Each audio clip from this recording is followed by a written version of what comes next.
இப்போ என்ன ஸ்டிச் பார்க்க போறீங்க அப்படின்னா, இது வந்துட்டு நம்ம ஆல்ரெடி வந்து ரைஸ் பீட் வந்து பார்த்துருப்போம். இது வீட் பீட் பார்த்துருப்போம். இது பார்த்துட்டீங்க அப்படின்னா ரைஸ் பீட்னு சொல்லுவாங்க, வீட் பீட்னு சொல்லுவாங்க. ஓகேங்களா? இது சைஸ் பார்த்துட்டீங்க அப்படின்னா நம்பர் 3. ஓகேங்களா? இது வந்து எப்படி ஸ்டிச் பண்றதுன்னு பார்த்துடலாம். ஆல்ரெடி வந்துட்டு நம்ம எப்படிலாம் வந்துட்டு சுகர் பீட் வந்து எப்படி ஸ்டிச் பண்றது அப்படிங்கிற டீடைல்ஸ்ல எல்லாமே போட்டிருப்போம். இதுவுமே வந்துட்டு அதே மெத்தட் தான். பட் வந்துட்டு பீட்ஸோட நேம் வந்துட்டு ஞாபகம் வச்சுக்கோங்க.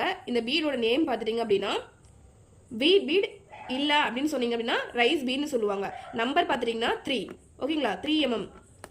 இது வந்துட்டு எப்பவும் போல கிடந்து செயின் எடுத்துக்கணும். செயின்குள்ள இந்த பீடை இன்சர்ட் பண்ணணும். ஓகேங்களா? இதுல நிறைய டைப் ஆஃப் வந்துட்டு உங்க பிளவுஸ் வந்துட்டு ஆட் பண்ணலாம். நீங்க வந்துட்டு என்ன டிசைன் வேணுமோ, உங்களுக்கு என்ன கன்வீனியன்ட் வேணுமோ அதுக்கேற்ற மாதிரி நீங்க கூட வந்துட்டு உங்க பிளவுஸ் டிசைனுக்கு ஏற்ற மாதிரி கூட நீங்க வந்து ஸ்டிச் பண்ணிக்கலாம். நான் இன்னைக்கு வந்துட்டு ஸ்ட்ரெயிட்டா வந்துட்டு ஸ்டிச் பண்றேன். ஓகேங்களா? இது நிறைய இடத்துல யூஸ் பண்ணுவாங்க. நீங்க வந்துட்டு உங்களோட பிளவுஸ் ஒரு வந்துட்டு ஒரு பீட்ஸ் வச்சு ஒரு ஒர்க் பண்றீங்க அப்படின்னா அந்த இடத்துல கம்பல்சரி இது யூஸ் பண்ணீங்க அப்படின்னா நல்லா இருக்கும். பட் வந்துட்டு ஃப்ளவர் ஷேப்ல கொடுக்க ட்ரை பண்ணுங்க. நார்மலா நீங்க வந்துட்டு கொடுத்தீங்க அப்படின்னா இதே மாதிரி பேட்டர்ன்ல கொடுத்தீங்கன்னா அவ்வளோவா ஒரு இது இருக்காது. ஸோ கரெக்டா வந்து பார்த்து நீங்க வந்துட்டு டிசைனுக்கு ஏற்ற மாதிரி கொடுங்க. ஜிக்ஸாக்கா ட்ரை பண்ணீங்கன்னா தான் இது கொஞ்சம் அழகா இருக்கும். நான் மெத்தட் சொல்லிடுறேன், ஜிக்ஸாக் மெத்தட். ஓகேங்களா?